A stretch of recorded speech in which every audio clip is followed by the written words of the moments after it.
Today we are going to study about prime minister. प्रधानमंत्री के बारे में हम लोग पढ़ने जा रहे हैं। जैसे कि नरेंद्र मोदी हम लोगों का भी प्रधानमंत्री है।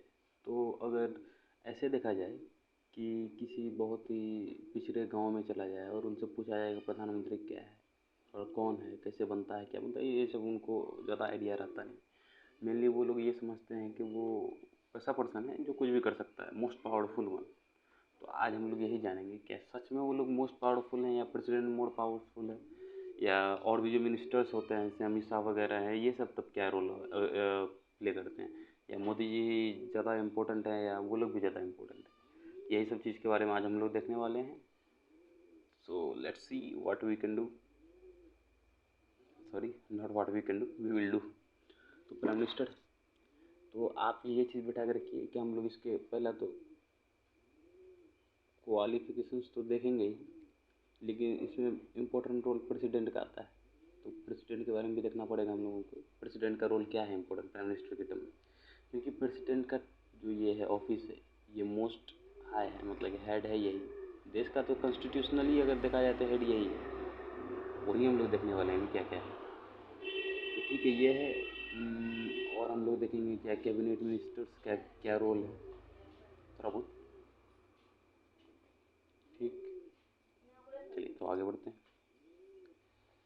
PM appointment, power, functions, funds में जैसे पीएम नीति आयोग वगैरह है, एनआरएफ, नेशनल रिलीफ फंड, हाँ मे बी एनआरएफ। तो ठीक है, अब दिया गया PM is the de facto head of government in reality. De facto मतलब कि इन रियलिटी, मतलब कि रियल वाला जो रहता है वो ये डी फैक्टो हेड। ठीक है, PM is at the centre of every policy making and execution. आप इसको ऐसे देखिए कि जो है प्रेसिडेंट यहाँ बैठा हुआ है, जो पार्टी मतलब कि जैसे मान लेते हैं बीजेपी का पार्टी का जो है एनडीए गवर्नमेंट है, लेट्स सी के बीजेपी एक सिंगल पार्टी जो है अभी रूल कर रहा है हम लोगों का इंडिया में, इसे मान लेते हैं हम लोग। ठीक है, तो उससे क्या होगा, ठीक है, इसी में से कुछ मेंबर्स, 50 से 60 मेंबर्स काउंसिल्स मेंबर्स होंगे, या उससे 10 से 12 कैबिनेट मिनिस्टर। ये कैबिनेट मिनिस्टर ये बीच में रोल प्ले करता है हम लोगों का पीएम। इनका बात जैसे हम लोग का जैसे अब बताते हैं। आपका हो गया 1773 regulating act, court of directors आया था। कोर्ट ऑफ डायरेक्टर्स में से जैसे 20-30 मेंबर्स जो बिजनेसमैन थे, जो फंड्स एलोकेट किए थे ब्रिटिश ईस्ट इंडिया कंपनी के लिए, उनका एक समूह बनाया गया। ये सारा रिपोर्ट सब तैयारी किया जाएगा। तो यही मीडियम रहेगा कि जितना भी डिसीजन लेगा कौन लेगा, कोर्ट ऑफ डायरेक्टर्स लेगा। एक ग्रुप बनेगा, एक कमेटी बनेगा जो रेस्पॉन्सिबल रहेगा सारा चीज़ जो इंडिया में हो रहा है। तो उस 20-30 मेंबर्स को मान लेते हैं कि वो लोग कैबिनेट मिनिस्टर थे। ठीक है, अब उस 20-30 मेंबर्स में से एक हेड चुना जाएगा, जो एक्चुअली में मतलब सीटिंग्स वगैरह गवर्न किया जाएगा, डिसीजन लिया जाएगा, फाइनल डिसीजन जो होगा वो लिया जाएगा, ऐसा करके होगा। तो उसी को कोर्ट ऑफ डायरेक्टर्स में एक हेड था जिसका काम था कि वो जाएगा ब्रिटिश क्वीन के पास सारा रिपोर्ट लेके। अगर ब्रिटिश क्वीन अगर पूछता है कि वहाँ का रिपोर्ट कैसा है, क्या हो रहा है, क्यों हो रहा है, तो वो कौन जाएगा उससे बातचीत करने, 30 मेंबर्स तो जाएंगे नहीं। तो वहाँ पे जाएगा कौन, वही कोर्ट ऑफ डायरेक्टर्स में से जो है 30 मेंबर्स में से जो एक चुना गया था हेड, उसी को हम लोग मान सकते हैं कैबिनेट मिनिस्टर में से एक हेड है कौन, पीएम।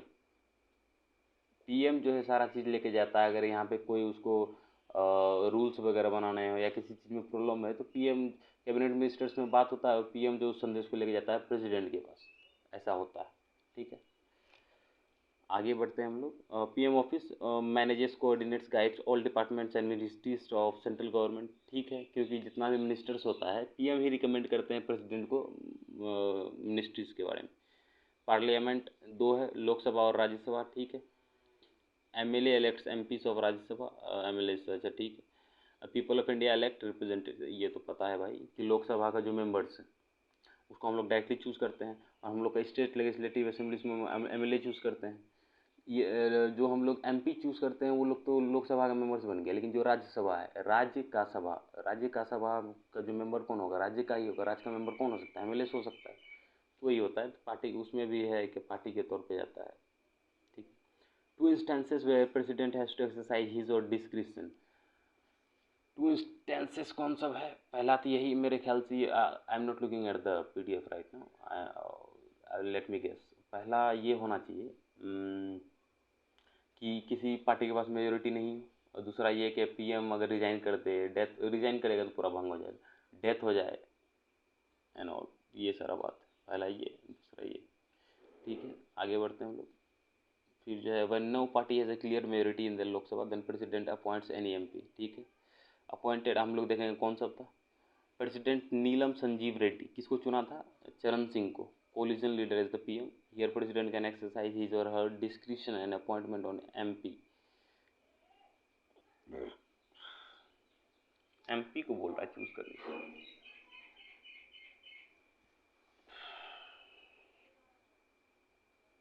अच्छा, no party is clear majority, तो वो किसी MP को चूज कर रहा है। क्या इंपॉर्टेंट है ये वर्ड पे हमको ध्यान देना है। यहाँ तो MP लिखा हुआ है, मतलब ऐसा बोलता है कि वो लोग किसी को भी चूज कर सकता है। एनी मेंबर्स इंडियन सिटीजन होना चाहिए और वो लोग जो है चूज कर लेगा वो उसको, ठीक है। गड़बड़ हो गया, चलो ठीक है, कोई बात, सेव कर दिया यार, ठीक। When the prime minister in office dies suddenly and there is no obvious successor, later ठीक है, डाई सडनली, जैसे इंदिरा गांधी मरी है, राजीव गांधी मरा, हम लोग देखते हैं क्या क्या हुआ था। Letter on the Congress parliament, पहले क्या हुआ, ignore the president of appointing caretaker PM, ठीक है, appointed Rajiv Gandhi as prime minister, ठीक, president Zail Singh. Later on, the Congress parliamentary party choose Rajiv Gandhi as a leader. However, if on the death of an incumbent prime minister, the ruling party elects a new leader, then president has no choice but to appoint. अच्छा ठीक है, अगर ruling party अगर किसी को appoint कर रहा है तो ठीक है, तो प्रेसिडेंट मान लेगा, उसके बाद मानना ही पड़ेगा। अगर नहीं है, कोई चुन नहीं पा रहा है, तब प्रेसिडेंट अपना पावर यूज़ करेगा और किसी को भी बना सकता है। In 1980, the Delhi High Court held that the president may first appoint any person as a prime minister before that person prove his majority. Person not to prove his majority before being appointed as PM, ठीक है। मतलब किसी भी नागरिक को जो है president क्या कर सकता है, PM बना सकता है। उसको 6 महीने का डेडलाइन दिया जाता है कि इस महीना में आप जो किसी आइदर हाउस का मेंबर बन जाइए और PM आपका पद बना रहेगा। 1966, the Supreme Court held that if a PM is not a member of either house of parliament, person must become a member of, यही बात जो बोले अभी हम। प्राइम मिनिस्टर में बी फ्रॉम लोकसभा और राज्यसभा। Indira Gandhi 1966, Deve Gowda 1966 and Manmohan Singh 2004 Rajya Sabha members. ये तीनों क्या थे? राज्यसभा मेंबर्स थे। इन ब्रिटेन में क्या हाल है? PM should definitely be a member of House of Commons and lower house का ही मेंबर्स होना चाहिए। हम लोग इस पर भी डिस्कशन अभी होगा। क्या मतलब कि जैसे राज्यसभा में तो MLAs वगैरह जाते हैं, और MLAs कौन? पार्टिकुलर स्टेट का चूज़ किया हुआ MLA होता है वो, उसको आप लोग इंडिया के लिए तो नहीं बना सकते पार्टिकुलर। अच्छा, MP भी तो वही होता है भाई, MP भी तो पार्टिकुलर स्टेट में चूज़ किया जाता है, इसमें हम क्या बोल रहे हैं। If Council of Ministers is responsible to Lok Sabha, shouldn't PM be from it? UK, PM is of House of Commons. Deutschland, Chancellor is from Bundestag. Japan, PM is from Diet. Nehruji wanted this to become brought a constitutional amendment bill brought by a constitutional amendment bill in 1966, but it was defeated. Nehru ji चाहते थे लेकिन जो है क्या हुआ, defeat कर दिया गया। नेहरू जी को भाई पता होगा क्या जो है, अगर ये बिल आया तो अगर कल को मेरा जो है मेजोरिटी अगर किसी पर्टिकुलर सीट में नहीं रहता है तो भी मेरे पास ऑप्शन इनडायरेक्ट इलेक्शन का है। ओथ टर्म एंड सैलरी के बारे में हम लोग देखेंगे किसका, PM का जो है oath term and salary. Oath क्या लेता है? टर्म जैसे 5 साल का होता है, सैलरी क्या मिलता है, क्या अलाउंसेस है, प्रिविलेजेस क्या सब। पहला बोलता है the president administrates to him the oaths of office and secrecy also applies to all ministers to bear true faith and allegiance to the constitution, to uphold the sovereignty and integrity of India, to faithfully and conscientiously discharge the duties of his office, to do right to all manner of people in accordance with the constitution and the law without fear of favor, affection or ill will, ठीक है। He will not reveal to any person। ये था, फिर से अगर एक बार देखा जाए तो to bear the true faith and allegiance to the constitution. True faith मतलब जो भरोसा है उसको कायम रखना चाहिए। एलिजियंस टू द कॉन्स्टिट्यूशन मतलब कॉन्स्टिट्यूशन का पालन होना चाहिए। अच्छा रुको एक बार पूछते हैं क्या बात।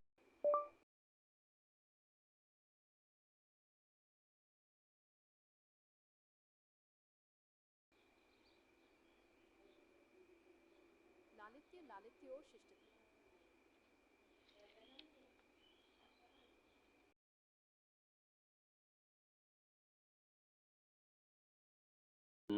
एलिज अरे यार सॉरी।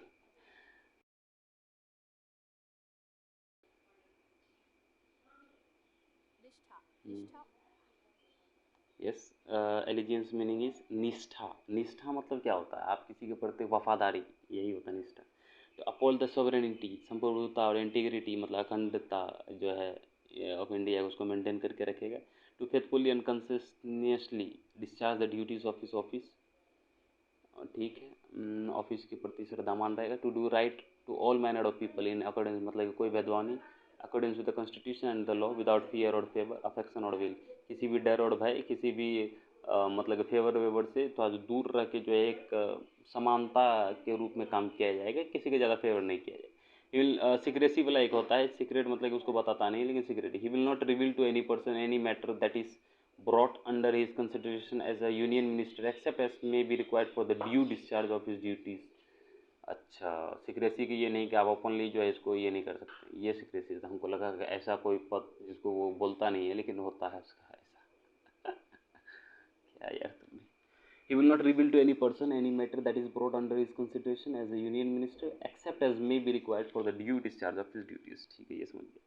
तो पहला अगर देखा जाए तो पहला क्या था,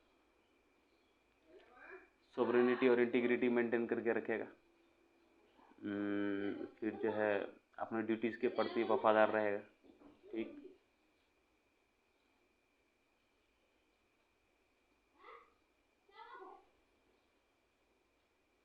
right to all manner of people.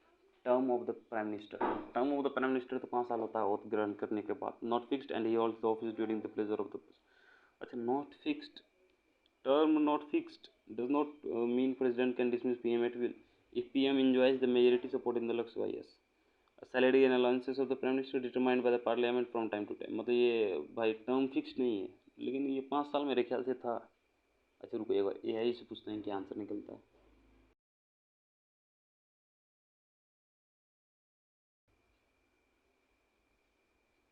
Bharat के प्रधानमंत्री का कार्यकाल आमतौर पर 5 वर्ष का होता है। हालांकि ये निश्चित नहीं है क्योंकि वे तब तक ही पद पर। अच्छा, गूगल AI से ये पता चला कि टर्म जो है ऐसे तो हम्म,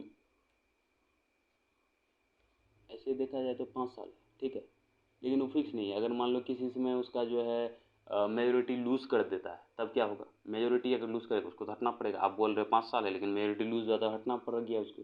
इसी कारण से जो है बोला है कि टर्म फिक्स नहीं है। और क्या है, does not mean president can dismiss PM at will if PM enjoys the majority support in the Lok Sabha। Yes, he will remain। Salary और अलाउंसेस क्या मिलता है determine by the parliament from to time. Parliament पे depend करता है, वो चाहेगा तो बढ़ा भी सकता है। ये तो मेरे ख्याल से सिंपल मेजोरिटी वाला था। Gets the salary and allowances that are payable to a member of parliament. अच्छा, additionally he gets sumptuary allowances, free accommodation, travelling allowances, medical allowance etcetera. बहुत सारे अलाउंसेस रहता है। ट्रैवलिंग अलाउंसेस में waterways है, roadways है, airways है, train है, मेट्रो है और कोई निजी वाला। ठीक है, the expense needed to host guests and dignitaries. Powers and functions of the prime minister, पहला relation to the council of ministers. Council of ministers का रिलेशन से ये है क्योंकि यही सब एक्चुअली में जो है PM सेलेक्ट करते हैं अपना मेजोरिटी से।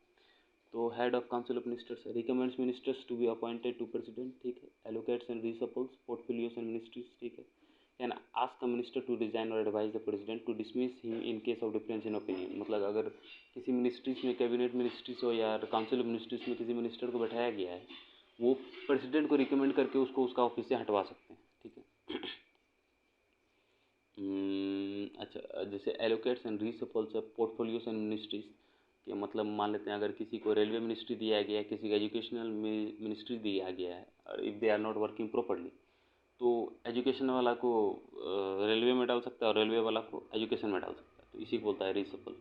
और क्या बोलता है, guides, directs, controls and coordinates the various ministries and departments of central executive, can bring about the collapse of council of minister by resigning the president, by resigning president. अच्छा, ये बोल रहा है क्या काउंसिल ऑफ मिनिस्ट्रीज का collapse हो सकता है कैसे, अगर पीएम अपना रेजिग्नेशन प्रेसिडेंट को दे दे, और इवन उसका केस मतलब अगर डेथ भी हो जाता है तो वो काउंसिल ऑफ मिनिस्टर क्या करता है, डिसॉल्व हो जाता है।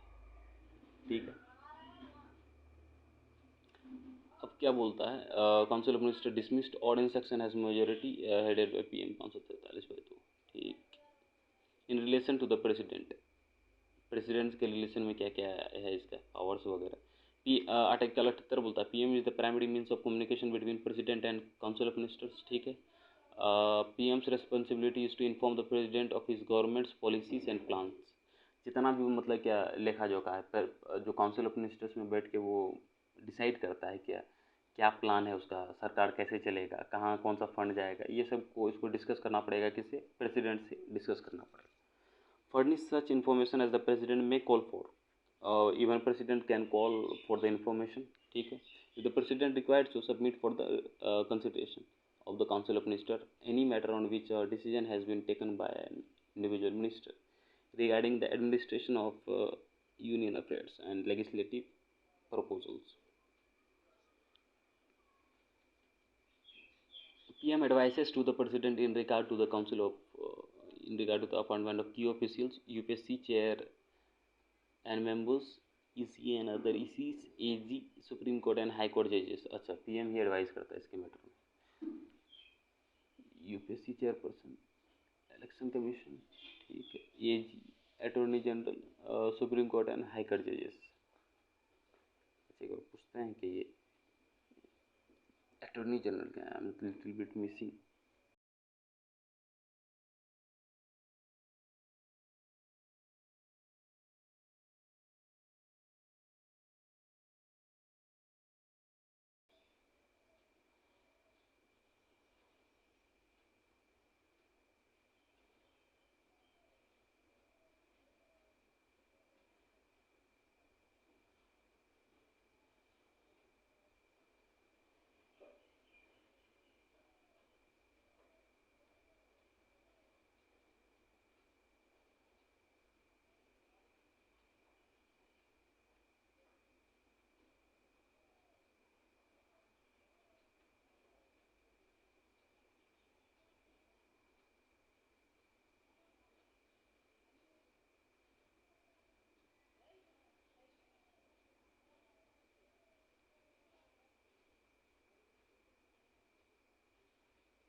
ओह, अच्छा, तो अटॉर्नी जनरल का भी भाई ये अच्छा है यार। अटॉर्नी जनरल मतलब क्या, ऐसे आप बोल सकते हैं सुप्रीम कोर्ट का वकील ही होता है, लेकिन ये सरकार के तहत होता है, मतलब कि सरकार का बात बोलेगा, सरकार का मुद्दा उठाएगा, सरकार को जो है जुडिशियल सलाह देगा कि क्या सही है क्या नहीं है।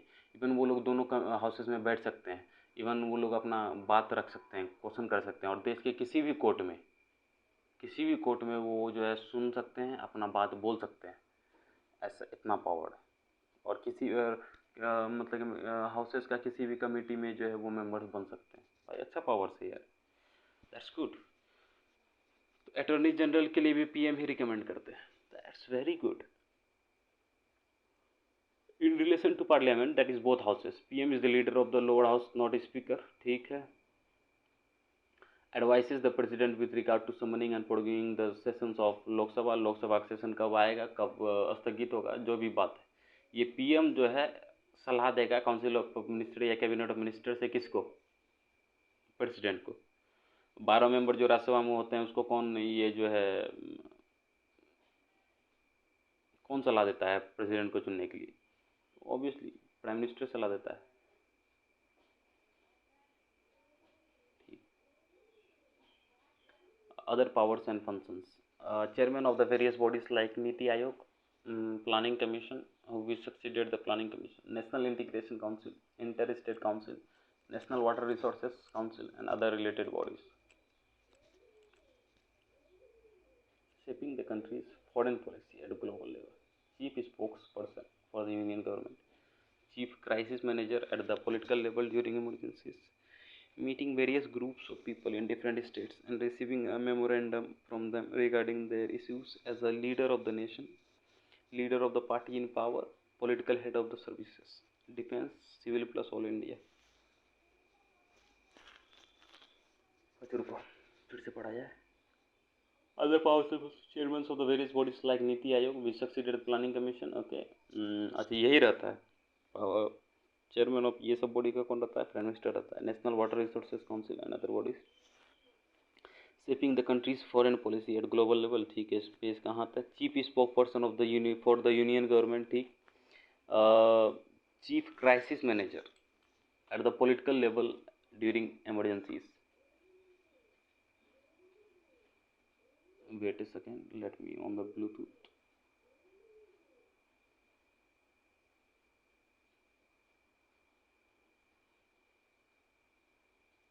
No.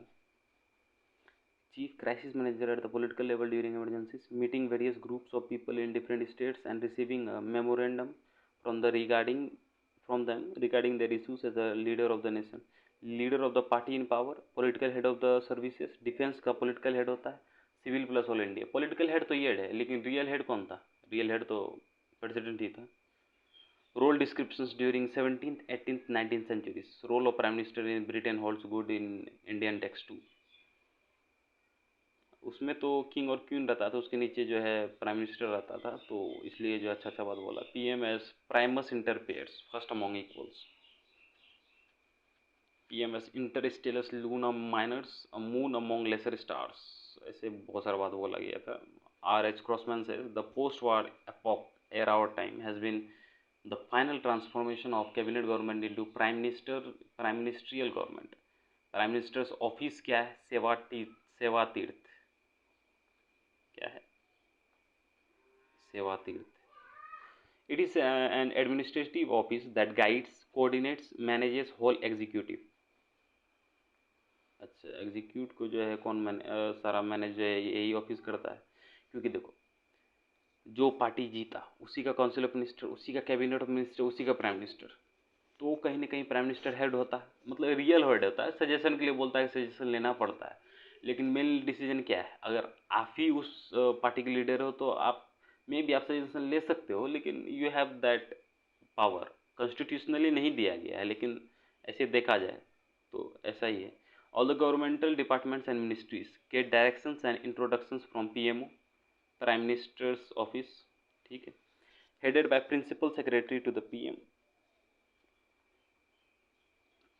ठीक. PMO heads certain department directly. Department of atomic energy, department of space PMO के अंदर आता है. नेशनल सिक्योरिटी काउंसिल इसके अंदर आता है. Inside new PMO building. अच्छा, ऐसा करके फोटो है. नेशनल सिक्योरिटी काउंसिल अंतरिक्ष स्पेस, ऐसा है अंतरिक्ष विभाग, department of space. DAE department of atomic energy. Prime ministerial funds क्या है? Prime ministerial funds established in 1948 में हुआ था. 1947 में आजाद हुआ, 1948 में इस्टेब्लिश भी हो गया. Establish to assist Pakistani migrants. Now provides aid to families devastated by earthquakes, calamities, etc. Also gives secondary support for reimbursement of medical expenses for critical illness. Any donations under ATGIT Act 1961 to PM and NRF are deductible. NDF national defence fund. National defence fund, ठीक है. Act after 1962 war, Indo China war was established. National defence fund. Executive committee of the fund, PM plus DM plus HM plus FM, treasurer of this fund. अच्छा, एक बार पूछा जाए कि ये क्या है.